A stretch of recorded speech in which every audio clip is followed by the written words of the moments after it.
2 সহস্রাধিক মানুষের তাজা প্রাণ আর অন্তত 1010 মানুষের অঙ্গহানির এক রক্তক্ষয়ী যুদ্ধ থেকে মাত্র মাস 3 দূরে দাঁড়িয়ে আজকের কথাগুলো বলছি। শহরের রাস্তায় এখনো শহীদ ওয়াসিমদের রক্তের ছোপ ছোপ দাগ লেগে আছে। স্বাভাবিক জীবনে ফিরতে পারেনি এখনো শহীদের পরিবারগুলো। ইয়ামিনের মা হয়তো কাউকে পেলেই জানতে চাইছে আমার খোকার উপর কিসের এত রাগ ছিল ওদের। সে প্রশ্নের উত্তর হয়তো কেউ কোনোদিন দিতে পারবে না। বুকের ভেতর গুলি নিয়ে নিস্তেজ পড়ে থাকা শরীরটাকে ওরা যেভাবে কুকুরের মতো টেনে হিঁচড়ে খেয়েছে, সভ্য এই সমাজে সেই উত্তর কি আসলেই আছে? পুড়ে যাওয়া লাশগুলোর কথা মনে করে সারা জীবন হয়তো হৃদয়টা পুড়তে থাকবে হতভাগা সেই মায়েদের। শহীদ ওমরের মা এখনো মানুষ পেলেই হয়তো প্রশ্ন করছে, আমার ছেলের বুকে ওরা এতগুলো গুলি কেন করলো? মারার জন্য তো একটা গুলি যথেষ্ট।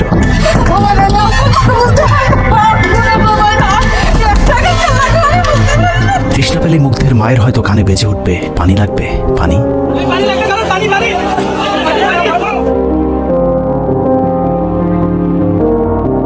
শুনেছি স্বাধীনতা অর্জনের চেয়ে রক্ষা করা অনেক কঠিন। স্বাধীনতার এই পতাকা সমুন্নত রাখতে যারা জীবন দিয়েছেন তাদের সে রক্ত যেন বৃথা না যায়। এ পতাকার জন্য যেন আর কাউকে জীবন দিতে না হয়।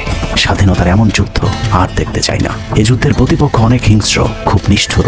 ওরা বুকে গুলি নিয়ে কাঁদতে থাকা মানুষকেও শান্তিতে মরতে দেয় না। ওরা আরো রক্ত চায়। 15 বছর মুসলিম নিধন করে ওদের এতটুকু অনুশোচনা নেই। রক্তের নেশায় এখনো ভূত হয়ে আছে হিংস্র পশু আত্মাগুলো। এদিকে এক পক্ষ নিজেদেরকে বিজয়ী ভেবে ঘরে ফিরেছে। ঘরে ফেরার আগে যাদের বাড়ি ঘরে আগুন দিয়ে ঘর থেকে বের করেছিল, সেই শত্রুকেই আবার তুলে নিয়েছিল নিজেদের ঘরে। ছাত্রলীগ নিষিদ্ধের কথা বলছে। এই নিষিদ্ধ করবার ম্যান্ডেটটা, নিষিদ্ধ করবার অধিকারটা তাদেরকে কে দিল? তারা এদেশের মানুষ, রাজনীতি করার অধিকার সকলের আছে। আমাদের কেড়ে নেওয়া যেমন অন্যায় ছিল, আমরা আরেকজনের কেড়ে নেওয়ার অধিকার, এটা আমরা এভাবে বলি। আওয়ামী মানবরূপী দানব ঘাড়ের উপর বিষাক্ত কার্বন ডাই অক্সাইড ফেলছে, আর আমরা সেটাকে অক্সিজেন ভেবে বুকে নিচ্ছি। বিষাক্ত সাপ থেকে নিরাপদ না হয়ে সাপ নিয়ে খেলার পরিণতি কি হতে পারে সেটা বুঝতে খুব বেশি দেরি করবার প্রয়োজন নেই। আমার এই বার্তা আপনাদের কাছে পৌঁছানোর কয়েক ঘন্টা পরেই আপনার ঘরে যে শত্রুকে জায়গা দিয়েছিলেন তাদের সেই বিষমাখা মুখের বিষ আপনার গায়ে নেয়ার জন্য প্রস্তুত থাকুন। পূর্ব দিকে তাকিয়ে দেখুন, আকাশ আবারও কালো হয়ে এসেছে। খুটখুটে অন্ধকার দেখে ঝড়ের গতি যতটুকু ভাবছেন অন্ধকারের সেই ঝড়ো বাতাস আসলে আলোর চেয়েও বেশি গতি নিয়ে ধেয়ে আসছে সবকিছু লন্ডভন্ড করে দিতে। প্রলয়ঙ্করী সেই ঝড়ের কবল থেকে প্রিয় মাতৃভূমিকে বাঁচাতে হলে দেশ রক্ষার পবিত্র দায়িত্ব যাদেরকে দেওয়া হয়েছে, চলুন দেখে আসি তারা আসলে কতটা প্রস্তুত। জুলাইয়ের মাঝামাঝি পর্যন্ত সেনাবাহিনী ছাত্র আন্দোলন নিয়ে তেমন মাথা ঘামায়নি। ছাত্রলীগ যেদিন ঢাকা বিশ্ববিদ্যালয়ের ছাত্রীদের উপর আক্রমণ করেছিল, মূলত সেদিন থেকে সেনাবাহিনীর অভ্যন্তরীণ বিভিন্ন গ্রুপগুলোতে আলোচনা সমালোচনা শুরু হয়।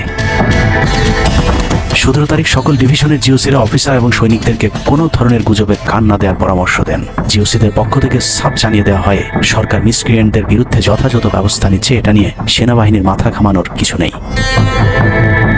11 ডিভিশনের মেজর জেনারেল খালেদ আল মামুন, 55 ডিভিশনের GOC major general Mahbubur Rashid এবং কুমিল্লা ডিভিশনের জিওসি জাহাঙ্গীর আলম ছিলেন সবচেয়ে বেশি আক্রমণাত্মক। ছাত্রদের পক্ষে কোনো পোস্ট কিংবা প্রোফাইল পিকচার লাল করার বিরুদ্ধে তাদের ছিল কঠোর বার্তা। 17 জুলাইয়ের গুরুত্বপূর্ণ আরেকটি ঘটনা হলো Hasina air chief marshal Hasan Mahmud খানকে বিমান বাহিনীর MI-17 হেলিকপ্টারকে এভি গান কনফিগারেশন লোড করতে বলেন, যা মূলত যুদ্ধকালীন চূড়ান্ত সময় ব্যবহার করা হয়। এয়ার চিফ হাসিনাকে উল্টো প্রশ্ন করেন, আমাদের সেনাবাহিনী কি এখনো ফেল করেছে? তাহলে এত দ্রুত বিমান বাহিনী কেন? বিমান বাহিনী প্রধানের মুখের উপর এমন বক্তব্যে শেখ হাসিনা প্রচন্ড ক্ষেপে যান। এর পরপরই তিনি বিমান বাহিনী প্রধানের বিরুদ্ধে পদক্ষেপ নেওয়ার জন্য ব্রিগেডিয়ার জেনারেল ইমরান হামিদ এবং লেফটেন্যান্ট জেনারেল মুজিবকে নির্দেশ দেন। আমি ইন্টেলিজেন্স থেকে এই পরিকল্পনার তথ্য জেনে বিমান বাহিনী প্রধান ওই রাতেই তার নিরাপত্তার জন্য গাজীপুর থেকে এয়ার কমান্ড নিয়ে আসেন, যে ইউনিটটি এখনো বিমান বাহিনী প্রধানের নিরাপত্তার দায়িত্বে ঢাকাতেই অবস্থান করছে। যাই হোক, বিমান বাহিনী প্রধান সেদিন রাজি হলে ব্ল্যাকআউটের সময়টা আরো ভয়ঙ্কর হতে পারত। বিমান বাহিনীর সহায়তা না পেয়ে শেখ হাসিনা পরদিন র্যাব প্রধানকে ডেকে আদেশ দেন তার হেলিকপ্টার প্রস্তুত রাখার। র্যাব প্রধান হাসিনার আদেশ অনুযায়ী ছাত্রদের বিরুদ্ধে অপারেশনে হেলিকপ্টার ব্যবহার করেন। হেলিকপ্টারের গুলিতে যতগুলো হতাহতের ঘটনা ঘটেছে সবগুলোই র্যাবের হেলিকপ্টার থেকে করা হয়েছিল। র্যাবের পাশাপাশি ঢাকার বাইরে দু একটি পাদে প্রায় সবকটি ডিভিশনের জিওসিরা দেশের বিরুদ্ধে অবস্থান নিয়েছিলেন। ঢাকার বাইরে থেকে বিশেষ করে ডিভিশন সাপোর্ট ব্যাটালিয়নকে অগ্রাধিকার ভিত্তিতে ঢাকায় নিয়ে আসা হয়, কারণ তাদের সাথে এপিসি সুবিধা ছিল। এপিসি গাড়িগুলো মূলত ছাত্রদের বিরুদ্ধে চূড়ান্ত পদক্ষেপ নেওয়ার জন্যই আনা হয়েছিল। রাষ্ট্রীয় গুরুত্বপূর্ণ এলাকা কেপিআই রক্ষায় 19 তারিখে সেনা নামানোর সিদ্ধান্ত নেওয়া হয়। নিয়ম অনুযায়ী সেনাবাহিনীর কেপিআই রক্ষার দায়িত্ব পালন করার কথা থাকলেও বিভিন্ন জায়গায় দেখা গেছে সেনাবাহিনীর ছত্রছায়ায় পুলিশ এবং আওয়ামী লীগ ছাত্রলীগের সন্ত্রাসীরা ছাত্রদের উপর হামলা চালিয়েছে। কোথাও সরাসরি সেনাবাহিনীকেও গুলি চালাতে দেখা গেছে।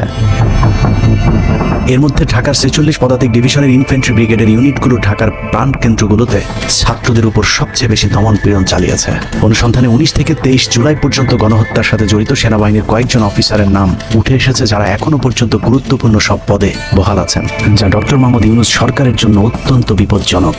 কতটা বিপজ্জনক সেটা বোঝার জন্য আন্দোলনের সময়টাতে ওই অফিসারদের ভূমিকা কি ছিল সেটা একটু দেখে আসি। আশরাফ সূত্র জানিয়েছে, ভারতীয় নাগরিকদের বিজিবির পোশাক পরিয়ে মাঠে নামিয়েছিলেন বিজিবির এই মহাপরিচালক। সেনাবাহিনী শেখ হাসিনাকে পদত্যাগের পরামর্শ দেওয়ার পরেও শুধু বিজিবিকে নিয়ে হত্যাকাণ্ড চালিয়ে শেখ হাসিনাকে ক্ষমতায় রাখার গ্যারান্টি দিয়েছিলেন মেজর জেনারেল আশরাফ। 5 তারিখ হাসিনা পালিয়ে যাবার আগ মুহূর্তে তিনি স্বরাষ্ট্রমন্ত্রীকে ফোন করে বলেছিলেন, কয়েক হাজার মানুষ মারলেই পরিস্থিতি ঠান্ডা হয়ে যাবে, অতএব কোনো অবস্থাতেই যেন প্রধানমন্ত্রী পালিয়ে না যান। স্বরাষ্ট্রমন্ত্রীকে তিনি এমনটাই পরামর্শ দিয়েছিলেন। 5 তারিখ সকাল থেকে দুপুর পর্যন্ত ঢাকা শহরে সবচেয়ে বেশি তৎপরতা ছিল বিজেপির। ওই দিন সকাল থেকেই ঢাকার প্রবেশ পথগুলোতে চেকপোস্ট বসিয়ে তল্লাশি চালিয়েছিল মেজর জেনারেল আশরাফের বিজিবি। বিজিবির একটি সূত্র জানিয়েছে, বিজিবি মহাপরিচালক প্রতিদিন সিওদের কাছ থেকে হিসেব নিতেন কে কতজন ছাত্র হত্যা করেছে। বিজিবি মহাপরিচালকের নির্দেশনায় খুনের সেই প্রতিযোগিতায় সবচেয়ে ভালো পারফর্মার ছিল কর্নেল রিদওয়ান। সূত্রের মতে ছাত্র আন্দোলনে বিজিবি অন্তত 500 শিক্ষার্থীকে গুলি করে হত্যা করেছে। বিজিবি প্রধান এবং রিদওয়ানের মতো তার অনুগত অফিসারদের জেলে থাকার কথা, কিন্তু তারা এখনো গুরুত্বপূর্ণ সব দায়িত্ব পালন করে যাচ্ছে। আর মেজর জেনারেল আশরাফ এখন পর্যন্ত বিজিবি প্রধানের চেয়ারেই বসে আছেন। হত্যাকাণ্ডের বেশিরভাগই জড়িত ছিল বগুড়ার 7 ইস্ট বেঙ্গল। রহস্যজনক কারণে 7 ইস্ট বেঙ্গলকে এখনো পর্যন্ত বগুড়ায় ফেরত না পাঠিয়ে ঢাকাতেই রাখা হয়েছে। মেজর জেনারেল ফেরদৌস হাসান সেলিম, যার মা ছিলেন হাসিনার অত্যন্ত ঘনিষ্ঠ বান্ধবী। ফেরদৌস সেলিম শেখ হাসিনাকে ফুপু বলে ডাকতেন। 27তম বিএমএ লং কোর্সের এই অফিসারের পাসিং আউটে শেখ হাসিনা নিজে উপস্থিত ছিলেন, যদিও হাসিনা তখন বিরোধী দলীয় নেত্রী ছিলেন। ডিজিএফ এর পদে থাকাকালীন হাসিনার টাকা পাচার এবং থাইল্যান্ডের বিভিন্ন ব্যবসা দেখাশোনার দায়িত্ব ছিল তার। 5 তারিখের সময়টাতে গুরুত্বপূর্ণ কোনো পদে না থাকায় নিজেকে এখন আওয়ামী বিরোধী দাবি করছেন ফেরদৌস হাসান সেলিম। ভয়ঙ্কর বিষয় হচ্ছে, ডক্টর মোহাম্মদ ইউনূসকে ভুল বুঝে ইউনূসের মিলিটারি সেক্রেটারি পদে বসে সব কুটচাল জেলে যাচ্ছেন major general Ferdous Hasan. Guarantee দিয়ে বলে রাখলাম, সুযোগ পেলে সবার আগে ডক্টর মোহাম্মদ ইউনূসের মিলিটারি সেক্রেটারি নিজেই ইউনূসের গলা চেপে ধরবে। অতএব যত দ্রুত সম্ভব ডক্টর মোহাম্মদ ইউনূসের মিলিটারি সেক্রেটারির পদ থেকে তাকে সরাতে হবে। শেখ হাসিনার গণভবন ঠেকাতে সবচেয়ে বেশি শক্ত বলয় তৈরি করা হয়েছিল। অনুসন্ধানে জানা যায়, শেখ হাসিনাকে রক্ষা করতে গণভবনের আশপাশে সেনাবাহিনীর অন্তত 13টি অস্থায়ী চেকপোস্ট বসানো হয়েছিল, যেখানে east Bengal regiment, field regiment artillery, Bangladesh infantry regiment, infantry brigade headquarter সহ সেনাবাহিনীর বেশ কয়েকটি চেকপোস্ট বসানো হয়েছিল শুধুমাত্র শেখ হাসিনাকে রক্ষা করার জন্য। সেনাবাহিনীর এসব আর্মি অফিসারদের সম্মিলিত অপারেশনে ছাত্রদের উপর চালানো হয়েছে নির্মম নৃশংস হত্যাযজ্ঞ। কিন্তু এই হত্যাকাণ্ড সেনাবাহিনীর ভেতরে থাকা দেশপ্রেমিক অফিসারদের বিবেকের দরজা খুলে দিয়েছিল। 20 থেকে 23 জুলাই ইন্টারনেট বন্ধ করে যে পৈশাচিক হত্যাকাণ্ড চালানো হয়েছে, সেই দৃশ্য যখন একের পর এক সামনে আসতে শুরু করেছিল, তখন সাধারণ মানুষ যেভাবে স্তম্ভিত হয়েছিল, ঠিক একইভাবে সেনাবাহিনীর বিবেকবান জুনিয়র এবং মধ্যম সারির অফিসারদেরকেও ব্যাপকভাবে নাড়া দেয়। ভিডিওগুলো যত ছড়িয়ে পড়ছিল, ততই থমথমে হয়ে উঠতে থাকে সেনাবাহিনীর অভ্যন্তরীণ পরিবেশ। 27 তারিখ প্রাপ্ত গোয়েন্দা তথ্যের ভিত্তিতে সেনাপ্রধানকে জানানো হয় পরিস্থিতি নিয়ন্ত্রণের বাইরে চলে যাচ্ছে। কোনো অবস্থাতেই প্রধানমন্ত্রীকে ক্ষমতায় রেখে পরিস্থিতি নিয়ন্ত্রণ করা সম্ভব নয়। গোয়েন্দা ওই রিপোর্টে আরও জানানো হয়, সেনাবাহিনীর ভেতরে বিদ্রোহের আশঙ্কা দেখা দিয়েছে। বিশেষ করে মধ্যম সারি এবং জুনিয়র অফিসারদের ভেতর ব্যাপক অসন্তোষ লক্ষ্য করা যায়। একই রিপোর্ট প্রধানমন্ত্রীর অফিসকেও অবহিত করা হয়। সেই রিপোর্টের পরেও কঠোর অবস্থানে যাবার সিদ্ধান্ত নেওয়া হয় সরকারের পক্ষ থেকে। এদিকে গোয়েন্দা রিপোর্টের প্রেক্ষিতে সেনা ইউনিটের মধ্যম সারি, জুনিয়র অফিসার এবং সৈনিকদের উপর কঠিন সামরিক গোয়েন্দা নজরদারি চলতে থাকে, যে কারণে প্রচণ্ড ক্ষোভ থাকলেও কোনো ধরনের পূর্ব প্রস্তুতি ও পারস্পরিক যোগাযোগ না থাকায় সেনাবাহিনীর দেশপ্রেমিক অফিসার ও সৈনিকেরা কিংকর্তব্য বিমূঢ় হয়ে পড়েন। 27-28 2 দিন এভাবেই টানটান উত্তেজনার মধ্য দিয়ে কেটেছে। 29শে জুলাই শেখ হাসিনাকে পরিস্থিতি সম্পর্কে ধারণা দিতে সেনাপ্রধান সারা দেশের অফিসারদেরকে নিয়ে সেনা সদরের হেলমেটে একটি ভিডিও টেলিকনফারেন্সে দরবার গ্রহণ করেন। সেই কনফারেন্স অপারেটরের অসাবধানতাবশত স্ক্রিনে হঠাৎ করে ক্যামেরা টার্ন অফ করা HPM নামে একটি বক্স ভেসে উঠেছিল। এরপরে উপস্থিত অফিসারেরা হাসিনার উপস্থিতির বিষয়টি বুঝে ফেলেন। অনেকের ধারণা শেখ হাসিনা উপস্থিত আছেন, এটা বোঝাতেই HPM বক্সটি সবাইকে দেখানো হয়েছিল, যেন কেউ কোনো ধরনের অভিযোগ করতে না পারেন। কিন্তু সবাইকে অবাক করে বেশ কয়েকজন অফিসার তাদের ক্ষোভের কথা জানান। এর মাঝে রাজশাহী CMH এর একজন মেজর র্যাঙ্কের নারী চিকিৎসক 19 থেকে 23 তারিখ পর্যন্ত চলা ছাত্র হত্যার বিভীষিকাময় বর্ণনা তুলে ধরে আবেগী এক বক্তব্য দেন। সূত্র জানিয়েছে, এ সময় সেনাবাহিনীর কয়েকজনকে কাঁদতে দেখা গেছে। একদিকে সেনাবাহিনীর উচ্চপদস্থ অফিসারদের মারমুখী অবস্থান, অন্যদিকে বেশিরভাগ জুনিয়রদের নিষ্ক্রিয়তার মধ্য দিয়ে সেনাবাহিনীতে স্পষ্ট দুটি ভাগ লক্ষ্য করা যায়। এরই মধ্যে সেনাবাহিনীর কাছে প্রাপ্ত গোয়েন্দা তথ্য অনুযায়ী যে কোনো সময় সেনাবাহিনীতে বিদ্রোহ দেখা দিতে পারে, বিশেষ করে লেফটেন্যান্ট কর্নেল থেকে নিচের অফিসারদের ভেতর ব্যাপক ক্ষোভের বিষয়টি গোয়েন্দা প্রতিবেদনে জানানো হয়। সেই প্রেক্ষিতে 3 তারিখ শর্ট নোটিসে আরেকটি টেলিকনফারেন্স কল করা হয়। মূলত ওই রিপোর্টের প্রেক্ষিতে হাসিনার বিশ্বস্ত ওয়াকার হাসিনা থেকে মুখ ফিরিয়ে নেন, কারণ হাসিনাকে বাঁচাতে গিয়ে তিনি নিজের জীবন বিপদে ফেলতে চাননি। 3 তারিখ কনফারেন্সের শুরুতেই সবাইকে ঠান্ডা রাখতে একটি মোনাজাত করা হয়েছিল, যে মোনাজাতে গুরুত্বপূর্ণ একটি দোয়া ছিল, রাব্বানা লা তাজআলনা মাআল কওমিজ জালিমিন, অর্থাৎ হে আল্লাহ, আমাদেরকে জালিম সম্প্রদায়ের অন্তর্ভুক্ত করবেন না। এ সময় পুরো দরবার রুমে পিন পতন নীরবতা লক্ষ্য করা গেছে। মূলত এই মোনাজাতের মধ্য দিয়ে ফয়সালা হয়ে যায় সেনাবাহিনী কাদের পক্ষে দাঁড়াবে। সেনা সূত্র থেকে পাঠানো এসব তথ্যে উঠে এসেছে সেনাবাহিনী কোন কোন এলাকায় ছাত্র জনতার উপর গুলি চালিয়েছিল এবং কতটা পরিকল্পিতভাবে মানুষ হত্যার ছক কষা হয়েছিল। 4 তারিখও সেনাবাহিনীর ভূমিকা ছিল অত্যন্ত অস্পষ্ট। কিছু জায়গায় সেনাবাহিনী ছাত্রদের পক্ষে, আবার কিছু জায়গায় ছাত্রদের উপর গুলিও চালিয়েছে। 4 আগস্ট সবার প্রথম 24 ডিভিশন চট্টগ্রামের GOC lieutenant general Mainur Rahman তার বাহিনীকে ছাত্রদের পাশে দাঁড়ানোর নির্দেশ দেন। 5 তারিখ সকাল পর্যন্ত আর্মির ভূমিকা ছিল অত্যন্ত সন্দেহজনক। সকাল 10টা পর্যন্ত আর্মি কড়াকড়িভাবেই দায়িত্ব নিয়েছিলেন। বিশেষ করে গণভবনের আশপাশে 12টা পর্যন্ত ছাত্রদেরকে ভয় দেখাতে কয়েক রাউন্ড লাইভ অ্যামুনিশন ফায়ার করা হয়। 4 তারিখ 3 বাহিনী প্রধান, পুলিশ প্রধান এবং ডিজিডিজিএফআই সারা রাত নির্ঘুম কেটেছে। 3 থেকে 5 তারিখ পর্যন্ত গুরুত্বপূর্ণ কিছু ঘটনা ঘটেছে, সেটা তুলে ধরবার আগে শেখ হাসিনার পালিয়ে যাওয়ার বর্ণনা দিয়ে আসা যাক। 5 তারিখ সকাল ঠিক 9টায় প্রধানমন্ত্রীর অফিসে গিয়ে শেখ হাসিনাকে পদত্যাগ করতে বলেন সেনাপ্রধান। শেখ হাসিনার কথা শোনার সাথে সাথে সেনাপ্রধানকে দৌড়ে মারতে আসেন। এ সময় 3 বাহিনী প্রধানকে অকথ্য ভাষায় গালাগাল করেন শেখ হাসিনা। জেনারেল ওয়াকারকে হাসিনা বলেন, তুই পুলিশকে দেখে শিখতে পারিস নাই। এ সময় বিমান বাহিনী প্রধান সজীব ওয়াজেদ জয়কে ফোন করে তার মাকে বোঝানোর জন্য অনুরোধ করেন। সজীব ওয়াজেদ জয় এটি জানার পর উল্টো আর্মি চিফকে তুকারি করে হুমকি দিতে থাকেন, তোর কোন বাবা তোকে চিফ বানাইছে, তোর বউ ছেলে মেয়ে কে কোথায় আছে সবকিছু দেখে নেওয়া হবে। রাগান্বিত হয়ে এরপরে সজীব ওয়াজেদ জয় লাইভে গিয়ে আবল তাবল বকতে থাকেন। ঠিক আছে, শেখ হাসিনার পর আপনাদের কি হবে সেটা আমারও চিন্তার বিষয় না, আমার পরিবারের আর চিন্তার বিষয় না, আপনারা বুঝবেন। এরই মধ্যে 9:30 বেজে যায়। শেখ হাসিনাকে কোনোভাবে রাজি করাতে না পেরে সেনাপ্রধান হাসিনাকে 2টি বিকল্প দেন, পদত্যাগ অথবা গ্রেফতার। ওদিকে মিরপুরে বসানো সেনাবাহিনীর চেকপোস্টগুলো খুলে দেওয়া হলে বিনা বাধায় গণজোয়ার ঢুকে পড়তে থাকে। মবটি যখন গণভবন থেকে মাত্র 20 মিনিটের দূরত্বে চলে আসে, এ সময় সেনাবাহিনী এক প্রকার জোর করে শেখ হাসিনাকে পদত্যাগ পত্রে সই করান। এ সময় এসএসএফের 2-1 জন এগিয়ে আসতে চাইলেও সেনাপ্রধান হাত ইশারা করলে তারা জায়গায় দাঁড়িয়ে থাকেন। পদত্যাগের পর শেখ হাসিনা জাতির উদ্দেশ্যে ভাষণ দেওয়ার অনুরোধ করলে সেনাপ্রধান হাসিনাকে বলেন, জীবন বাঁচাতে চাইলে দ্রুত গাড়িতে গিয়ে উঠুন, জনগণ গণভবনে ঢুকে পড়ছে। সেনাবাহিনীর মতে শেখ হাসিনা সেদিন মাত্র 5 মিনিটের জন্য বেঁচে গিয়েছেন, তা না হলে জনগণ তাকে ধরে ফেলত। হাসিনাকে গণভবন থেকে উদ্ধার করে বিমানে ভারত পাঠিয়ে দেওয়ার জন্য মোট 3টি রুট প্ল্যান করা হয়েছিল। প্ল্যান এ, গণভবন থেকে গাড়ি বহরে বিমান বাহিনীর ব্লু স্কাই স্কুলের গেট দিয়ে তেজগাঁও বিমানবন্দরে ঢুকে ঢাকা সেনানিবাসে প্রবেশ এবং তারপর বিএএফ বেস দিয়ে বিমান বাহিনীর রানওয়েতে প্রবেশ।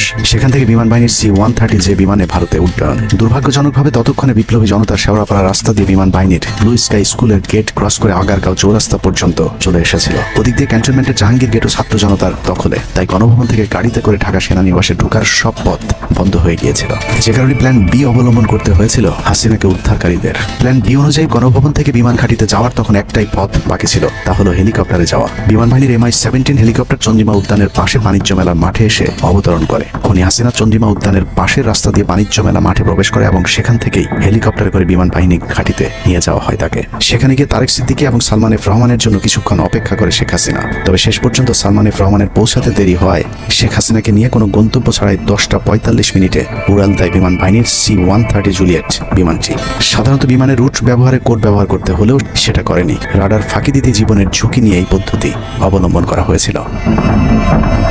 ফুল ফুয়েল লুট করা হয়। ভারতে যদি জায়গা না হয় তাহলে যেন মধ্যপ্রাচ্যের কোনো দেশ পর্যন্ত চলে যাওয়া যায়। মোট 9 জন পাইলটকে নিয়ে বিমানে ওঠানোর পর কোনো ধরনের নির্দেশনা বা ম্যাপ প্ল্যানিং ছাড়াই পাইলটদেরকে বলা হয় টেক অফ করতে। বিমানটি প্রথমে যশোরের উপর দিয়ে কলকাতায় পৌঁছালে সেনাপ্রধান জাতির উদ্দেশ্যে ভাষণের ঘোষণা দেন, কিন্তু কলকাতায় ল্যান্ডিংয়ের পারমিশন না দিলে সেখান থেকে শেখ হাসিনাকে বহন করা বিমানটি চলে যায় আগরতলায়। আগরতলায় পারমিশন না পেয়ে আবারও দিল্লির দিকে উড়াল দেয়। সেখান থেকে দিল্লি গেলে সেখানেও রিফিউজ করা হয়।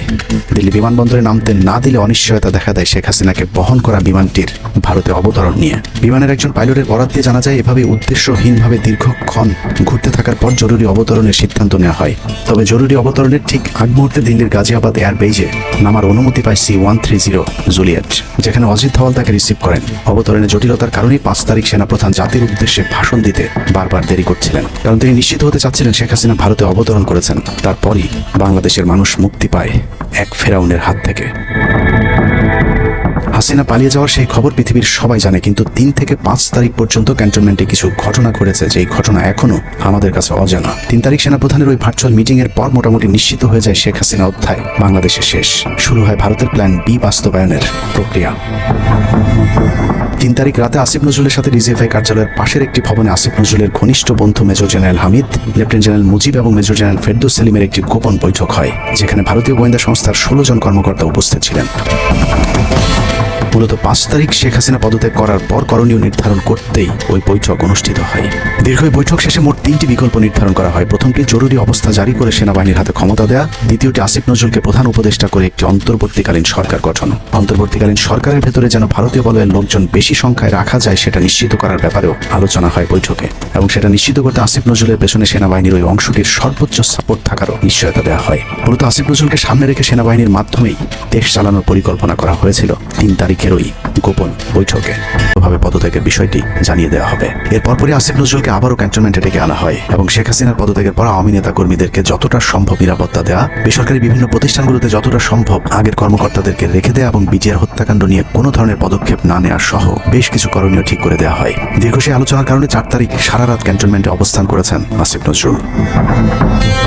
তাৎক্ষণিক আসিফ নজরুলের কাঁধে 2টি দায়িত্ব দেওয়া হয়: আর্মির প্রতি সকলে আস্থা তৈরি করা এবং হাসিনার পদত্যাগের পরপর ছাত্রদেরকে সেনাবাহিনীর নিয়ন্ত্রণে নিয়ে আসা। কথা মতো আসিফ নজরুল 4 তারিখ রাত এবং 5 তারিখ খুব সকালে ক্যান্টনমেন্টে বসে ফেসবুকে তিনি 2টি পোস্ট করেন। পোস্টের প্রথমটি 4 তারিখ রাতে সেনাবাহিনীকে প্যাট্রিয়ট সম্বোধন করে করা হয়, যেন সেনাবাহিনীর প্রতি ছাত্র জনতার আস্থা বেড়ে যায়, এবং পরেরটি সংখ্যালঘুদের বাড়ি ঘরে হামলা না চালানোর অনুরোধ করে পোস্ট করা হয়। দুপুর 12টার আগে আসিফ নজরুলের করা হিন্দুদেরকে নিয়ে ওই পোস্টে প্রমাণ করে আসিফ নজরুল আগে থেকেই জানতেন কিছুক্ষণ পর আসলে কি ঘটতে যাচ্ছে। আমরা এখন আর্মি চিফের সাথে একটা আলোচনা আছি। আমি যতটুকু ওনার সাথে কথা বলেছি আমার কাছে মনে হয়েছে, আশা করছি আপনাদের জন্য অনেক বড় সুসংবাদ আসছে। বিজয়ের খবর আগেই জেনে যাওয়াটা সমস্যা না, কিন্তু সমস্যা হলো আসিফ নজরুল সবাইকে আন্দোলনের কেন্দ্রবিন্দু ঢাকা বিশ্ববিদ্যালয়ে যেতে না বলে ক্যান্টনমেন্টের সুখবরের অপেক্ষায় থাকতে বলেন। মূলত আসিফ নজরুলের ওই ফাঁদে পা দিয়ে ছাত্র জনতার জুলাই আগস্ট বিপ্লবের বিজয় হাতছাড়া হয়ে গিয়েছিল। ছাত্র নেতাদের সরলতাকে কাজে লাগিয়ে আসিফ নজরুল নাহিদ আসিফদেরকে সেনাপ্রধানের কাছে আসতে বলেন। নাহিদ, আসিফ, মাহফুজরা সেনাপ্রধানের কাছে যাবার আগে আসিফ নজরুলের প্রধান উপদেষ্টা হবার বিষয়টি চূড়ান্ত হয়ে যায়।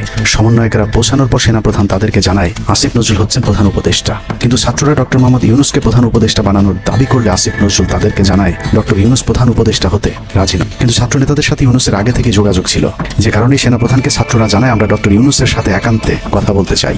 ছাত্ররা ডক্টর ইউনুসকে ফোন করলে তিনি জানান প্রধান উপদেষ্টা হতে চান না সেনাবাহিনী কিংবা আসিফ নজরুলের কাছে তার এরকম কোনো বার্তা তিনি দেননি। এরপর ছাত্র নেতাদের দাবির মুখে ইউনুসকে প্রধান উপদেষ্টা বানাতে বাধ্য হয় সেনাবাহিনী। ডক্টর মোহাম্মদ ইউনুসকে প্রধান উপদেষ্টা করা হলেও ক্ষমতার কেন্দ্রে থেকে যায় ভারত নিয়ন্ত্রিত ক্যান্টনমেন্টের মদতপুষ্ট আসিফ নজরুল, যাকে তারা সুনিপুণভাবে গেল এক যুগে তিলে তিলে তৈরি করেছেন। আসিফ নজরুল তার মন্ত্রণালয়ের বাইরেও সবখানে নিয়োগ থেকে বদলি বরখাস্তের একক ক্ষমতা ভোগ করতে থাকে। একদিকে সেনাবাহিনীর ছত্রছায়া আসিফ নজরুলের হাত ধরে ভারতীয় এজেন্টদেরকে গুরুত্বপূর্ণ সব পদে বসানো হচ্ছিল, অন্যদিকে চলছিল পুরো দেশ দখলের ভয়ঙ্কর ষড়যন্ত্র। কিন্তু ছাত্রদের চাপের মুখে আসিফ নজরুলের পরিবর্তে ডক্টর মোহাম্মদ ইউনুসের প্রধান উপদেষ্টা হবার বিষয়টি কোনোভাবেই মেনে নিতে পারেনি সেনাবাহিনীর ভারতপন্থী অংশটি, যে কারণে 5 তারিখ রাতেই একটি ব্যর্থ সেনাকুয়ের ষড়যন্ত্র করা হয়েছিল। 5 তারিখের পরপর ইউনুসের একের পর এক ভারতীয় আগ্রাসন বিরোধী বক্তব্যে আতঙ্কিত হয়ে ওঠে ভারতীয় বলয়, যে কারণে 8 তারিখ শপথ নেয়ার আগেই ডক্টর মোহাম্মদ ইউনুসকে হত্যা করে সেনাকুয়ের আরেকটি চেষ্টা চালায় সেনাবাহিনীর ওই অংশটি। 8 তারিখ ডক্টর ইউনুসের নেতৃত্বে নতুন সরকার শপথের ঠিক আগ মুহূর্তে একটি সেনা কুয়ের চেষ্টা করা হয়। কুয়ের নেতৃত্ব দেন লেফটেন্যান্ট জেনারেল মুজিব এবং মেজর জেনারেল হামিদুল হক।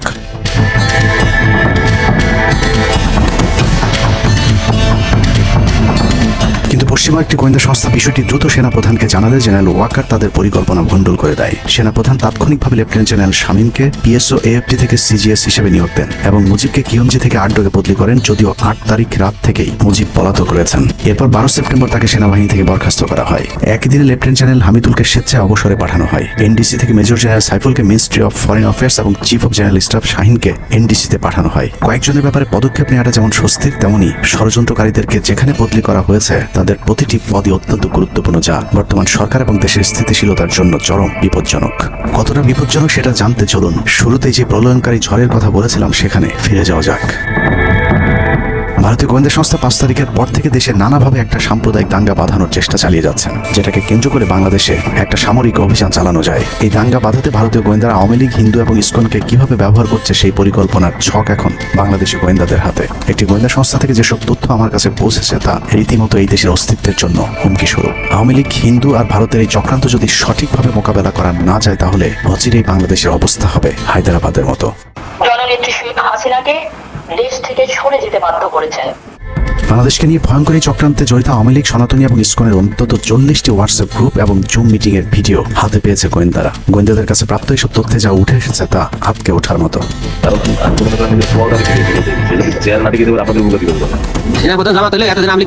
ঠিক আছে, এটা তো আমাদের আওয়ামী লীগেরও একটা গেম হতে পারে, বলা যায় জামাশির উপরে সব চাপা দিতে পারে, এটাও হতে পারে।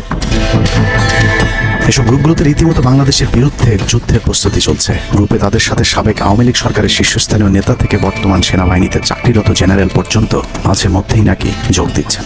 নানক ভাই থেকে শুরু করে আমাদের সুজিত দা, তারপর আরো অনেক টপ লেভেলের যারা মন্ত্রী, মিনিস্টার, প্রতিমন্ত্রী, তারপর ইভেন কামাল ভাই। তো এখন বিষয়টা হচ্ছে যে ইভেন রাষ্ট্রপতির যে একেবারেই মানে কি বলে তার যে একেবারে মানে রাইট হ্যান্ড সচিব, উনিও আমাদের সাথে 2 দিন জয়েন করছেন। তো এখন ওনারা আসলে ভালো হইতো, যারা যারা আসেন আসলে ভালো হইতো। অনেক আমাদের এখানে প্রায় 12 থেকে 13 জন আপনার এমপি এসে কথা বলেছেন, যেটা আপনারা জানেন না। ঠিক আছে, বাংলাদেশে একেবারে টপ লেভেল সামরিক বাহিনীর 4 থেকে 5 জন জেনারেল লেভেলের লোকজন ওনারা এসে এখানে বসে থেকে আমাদের লাইভ শুনে গেছেন। আমাদের প্রধানমন্ত্রী উনি নিজে এসে বসে থেকে গেছেন। গ্রুপের সবচেয়ে ভয়ঙ্কর তথ্য পাওয়া গেছে ভুয়া মুক্তিযোদ্ধা জেডাই খান পান্নার মেসেজ থেকে। আওয়ামী এই আইনজীবী শহীদ সাইফুল ইসলাম আলিফের হত্যাকাণ্ড নিয়ে চাঞ্চল্যকর তথ্য দিয়েছে জেডাই খান পান্না। একটি চ্যাটিংয়ে তিনি লিখেছেন, দাড়িওয়ালা উকিল বেশি হয়ে গিয়েছে, আরো 2-1 টারে খেয়ে দেওয়া আদালতে আমরা আছি, এখন অল্প কদিন জেলে থাকলেও 30 তারিখের পরে পুরস্কার পাবা। আরেকটি মেসেজে তিনি লিখেছেন, সুযোগ হাতছাড়া হয়েছে তোমাদের কারণে, কালকে সব হয়ে যেত। পরিকল্পনা ছিল কুপিয়ে মারার পর হিন্দুদের বাড়িতে হামলা হলে ভারত থেকে ট্রুপ চলে আসবে। ওরা যেহেতু হামলা করেনি, তোমাদেরই উচিত ছিল নিজেরা নিজেদের বাড়ি ঘরে আগুন দেওয়া। পেছনের ঘটনা বাদ দিয়ে 30 তারিখের পরিকল্পনায় মনোযোগী হও সবাই। শহীদ আলিফ হত্যাকাণ্ড নিয়ে আরেকজন লিখেছেন, কালকে আদালতে একটা লাশ পড়বে, হিন্দু ভাইদের পাশে আমাদের সবাইকে থাকতে হবে, ব্রিগেড মেজরের কমান্ড মেনে চলতে হবে। 30 তারিখের কর্মসূচি নিয়ে গ্রুপটিতে সশস্ত্র যুদ্ধের মাধ্যমে দেশ দখলের ভয়ঙ্কর সব আলোচনা করার ভিডিও হাতে এসেছে আমাদের।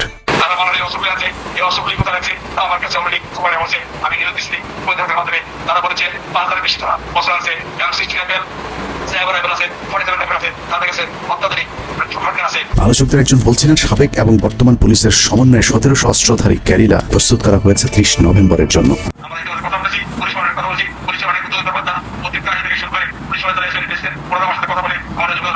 ঢাকা শহরকে কিভাবে ব্লক করা হবে সেই পরিকল্পনাও করা হচ্ছে এসব জুম মিটিংগুলোতে।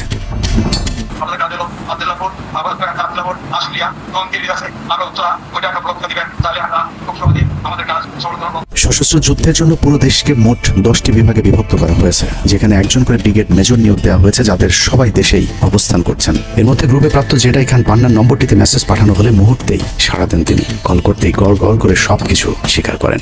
জেডাই খান পান্না, জি আমি তাই। 30 তারিখ 50 থেকে 80 পুলিশ, আনসার, এমনকি সচিবালয়ের আমলারাও তাদের পক্ষে মাঠে নামবে বলে স্বীকার করেন গেরিলা আক্রমণের পরিকল্পনাকারী জেডাই খান পান্না। আপনারা কি কোনো গেরিলা ইনভেশন হামলা করা যাবে? ঢাকার স্টুডেন্টরা যদি এখনো সাপোর্ট আছে অর্গানাইজেশন নামে এই অ্যাডমিনিস্ট্রেশনের 50% না 80% লোক নামে আসবে, পার্টিকুলারলি পুলিশ অফিসার এবং সেক্রেটারিয়েট থেকে। পালিয়ে যাওয়ার আগে এই ভিডিও প্রচারের সাথে সাথে রাষ্ট্রদ্রোহিতার অভিযোগে তাকে গ্রেফতার করতে হবে, তাহলে চক্রান্তকারীদের আরো পরিকল্পনার তথ্য পাওয়া যেতে পারে। ভবিষ্যতে এই ধরনের ষড়যন্ত্র বন্ধ করতে গ্রুপে থাকা সকলের মোবাইল নম্বর এবং চেহারা থেকে শনাক্তের পর দ্রুত গ্রেফতার করতে হবে। সূত্র জানিয়েছে, ডিজিএফআই প্রধানের প্রত্যক্ষ তত্ত্বাবধানে চলছে এসব দেশ বিরোধী তৎপরতা। আর্মিকে ম্যাজিস্ট্রেসি পাওয়ার দেওয়া হলেও তাদেরকে ক্ষমতা প্রয়োগ করতে দেওয়া হচ্ছে না, যে কারণে আওয়ামী লীগ নেতারা বেশিরভাগ এখনো দেশে থাকলেও তাদেরকে ধরা হচ্ছে না। অতএব সেনাবাহিনীর উচ্চপদস্থ হাসিনাপন্থী অফিসারদেরকে দ্রুত সেনাবাহিনী থেকে সরাতে হবে। 5 তারিখ সেনাপ্রধান যে ভূমিকা রেখেছেন তার জন্য তিনি অবশ্যই প্রশংসার দাবিদার, কিন্তু সেনাপ্রধানকে প্রমাণ করতে হবে তিনি আসলেই নায়ক নাকি খলনায়ক। 5 তারিখের পরেও সেনাবাহিনীর গুরুত্বপূর্ণ পদগুলোতে রদবদল না করা এবং গুম খুনের সাথে জড়িত অফিসারদের বিরুদ্ধে কোনো ব্যবস্থা না নেওয়া সহ বিডিআর হত্যাকাণ্ডের বিষয়ে দৃশ্যমান কোনো পদক্ষেপ না নেওয়া খুবই সন্দেহজনক। সূত্র জানিয়েছে সেনাপ্রধানের স্ত্রীর সাথে প্রতিনিয়ত শেখ হাসিনার যোগাযোগ রয়েছে। অতএব সেনাপ্রধানকে দ্রুত তার অবস্থান পরিষ্কার করে সেনাবাহিনীর গুরুত্বপূর্ণ পদগুলোতে নতুন করে নিয়োগ দিতে হবে। সেনাবাহিনীর জুনিয়র এবং মধ্যম সারির অফিসার এবং সৈনিকদের সবসময় দেশের স্বার্থে যুদ্ধের জন্য প্রস্তুত থাকতে হবে। মনে রাখতে হবে সেনাবাহিনী আমাদের আস্থার প্রতীক। সিনিয়র অফিসারদের দেশবিরোধী আদেশ এলে সৈনিকদেরকে নিয়ে তাদেরকে প্রতিহত করতে হবে। মনে রাখতে হবে সংখ্যায় আপনাদের মতো দেশপ্রেমিকদের সংখ্যায় এখনো সেনাবাহিনীতে বেশি। দেশের যে কোনো প্রয়োজনে সেনাবাহিনী যদি জনগণকে ডাক দেয় তাহলে এ দেশের প্রতিটি মানুষ জীবন দেওয়ার জন্য প্রস্তুত রয়েছে। ডক্টর মোহাম্মদ ইউনূসের পাশে থাকা ভারতীয় গুপ্তচর আসিফ নজরুল, মিলিটারি সেক্রেটারি ফেরদৌস হাসান সেলিম এবং প্রেস সেক্রেটারি শফিকুল আলমকে দ্রুত সরাতে হবে। প্রধান উপদেষ্টার সাথে ছাত্র নেতাদের সাক্ষাতের পথ সহজ করতে হবে। আসিফ নজরুল্লাহ অসৎ উদ্দেশ্যে মাহফুজ আলমকে তার পাশ থেকে সরিয়েছে। অতএব যত দ্রুত সম্ভব মাহফুজ আলমকে আবারও বিশেষ সহকারীর পদে ফিরিয়ে আনতে হবে। গুরুত্বপূর্ণ যে কোনো সিদ্ধান্তের ক্ষেত্রে নাহিদ এবং আসিফদের মতামত প্রধান উপদেষ্টাকে গুরুত্বের সাথে নিতে হবে। জেডাই খান পান্নাদের ষড়যন্ত্র এবার সফল না হলেও এই ষড়যন্ত্র চলতেই থাকবে। বাংলাদেশের প্রতিটি মানুষকে চোখ কান খোলা রাখতে হবে। মনে রাখতে হবে শত্রু আপনাদের ঘরের কোণেই। ভারত যদি বাংলাদেশে আক্রমণ করে তাহলে সবার আগে আওয়ামী লীগ আর শ্রীকৃষ্ণের ভক্তরাই আপনার গলায় ছুরি ধরবে। অতএব শত্রুরা যেন আবারও বাংলাদেশের স্বাধীনতাকে ভারতের কাছে বিক্রি করতে না পারে সেদিকে সবাইকে লক্ষ্য রাখতে হবে। আল্লাহ হাফেজ।